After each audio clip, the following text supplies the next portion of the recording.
Hello বন্ধুরা, আজ আমি বাধ্য হয়ে ভিডিও করতে বাধ্য হলাম। আমি কীভাবে গুছিয়ে কথা বলবো, আমি কোনোদিন এর আগে লাইভেও আসিনি, ভিডিও করিনি। তো যাই হোক, আজকে মনে অনেকটা কষ্ট নিয়ে আমি ভিডিওটা করছি। আমি কালকে কিছু গ্রুপে পোস্ট করেছিলাম যে আমার একটা কাজের খুব দরকার, তো আমাকে একটা কাজের সন্ধান দিতে পারলে ভালো হয়।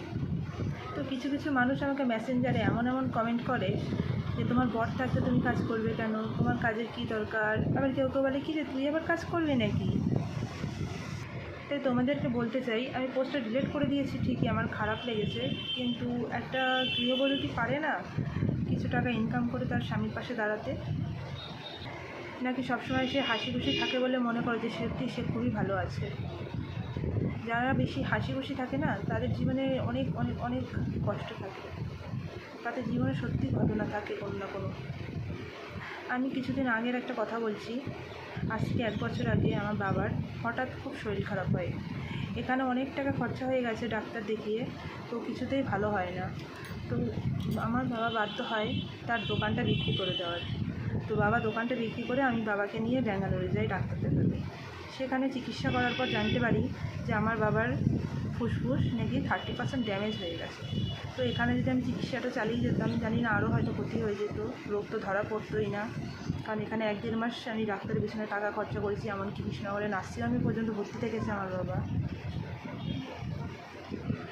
তো ওখানকার ডাক্তার বলেছিল 6 মাস পর পর চেক আপে নিয়ে যাওয়ার। তো আজ 1.5 বছরের উপরে হয়ে গেল, আমি আর পারিনি আমার বাবাকে নিয়ে চেক আপে দিতে।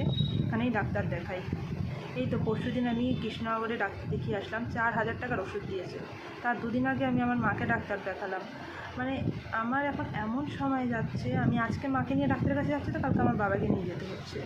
আজকে আমার হাজব্যান্ডকে নিয়ে ডাক্তার দেখিয়ে আসলাম। মানে এমন পরিস্থিতি হয়ে দাঁড়িয়েছে এখন, বাড়িতে কেউ ভালো নেই। মানে আমি আমার নিজের শরীর খারাপের কথা কাকে বলবো, আমি সেটাই ভাবি। আমি কাউকে বলতে পারি না আমার কথা। আমার বাবা যখন চা বিক্রি করে বাজারে ঘুরে ঘুরে, আমার বাবার হাতগুলো বিশ্বাস করবে না, মানে কী হারে আঙুলগুলো ফুলে থাকে।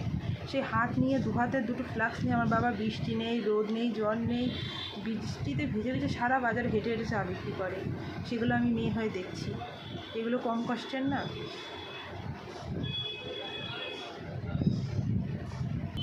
কিন্তু আমি দেখেও কী করছি, পাশে দাঁড়াতে পারছি না। আর আমার মা বাবা সেরকম ইনকাম নেই, আমার বাবার দোকানটা চলে যাওয়ার পর সেরকম আর ইনকাম নেই, বাজারে ঘুরে ঘুরে ওই যেটুকু চা বিক্রি হয়। আমার মাও কাজ করে, এবার দুজনেরই শরীর খারাপ। আমার বাড়িতে আমার হাজব্যান্ডের শরীর খারাপ। তো এই দোকান চালিয়ে এত খরচা অসম্ভব হয়ে যাচ্ছে। তো বাইরে কাজে চলে যাওয়ার সিদ্ধান্ত নেয়। তাই আমি ভাবলাম যে আমিও যদি একটা কাজ করতাম তাহলে হয়তো কিছুটা উপকার হতো। তাই সেই কথা ভেবে আমি ফেসবুকে পোস্ট করি কালকে যে আমার একটা কাজ পেলে খুব ভালো হতো, কেউ যদি একটা কাজ দেখে দিতে পারতে, তো আমাকে একটা কাজ কেউ দেখে দাও, খুবই আর্জেন্ট। তো একজন এমন এমন কমেন্ট করেছে, কী বলবো আমি। এই যে আমাদের ঘরে চালে, মানে বাড়িতে চালের ফুটো, এত জায়গায় চালের ফুটো, সারা বৃষ্টি হলে সারা রাত ধরে জল পড়ে, খাটে জল পড়ে, নিচে জল পড়ে, চারিদিকে জল পড়ে। এই কিছুদিন আগে বৃষ্টি হলো, আমি আর আমার হাজব্যান্ড গেছিলাম আমাদের বাড়িতে একটা তিরপল কিনে চালে দিয়ে আসার জন্য। যে চালে তিরপলটা লাগাতে উঠেছে, সারা চালে ফুটো ফুটো, মানে কি বলবো, তোমরা কেউ না দেখলে বিশ্বাস করবে না, দেখলে হয়তো চোখে জল চলে আসবে। আমার বাবা আমাকে বলছে যে মনা, পারলে আমাকে একটা ছাদের ঘর করে দিস, আমার ছাদের ঘরে থাকার খুব ইচ্ছা। আমি মেয়ে হয়ে সেগুলো সহ্য করছি। আজকে আমি একটা কাজ করছি না, আমি যদি একটা কাজ করতাম, আমি আমার মা বাবার পাশে দাঁড়াতে পারতাম, আমার হাজব্যান্ডের পাশে দাঁড়াতে পারতাম। আজ এই 1-1.5 বছর ধরে 3টে মানুষের শরীর খারাপ। মানে আমার নিজের শরীর খারাপ হলে আমি কাউকে আর বলতে পারি না, আমি কাকে বলবো আমার শরীর খারাপের কথা।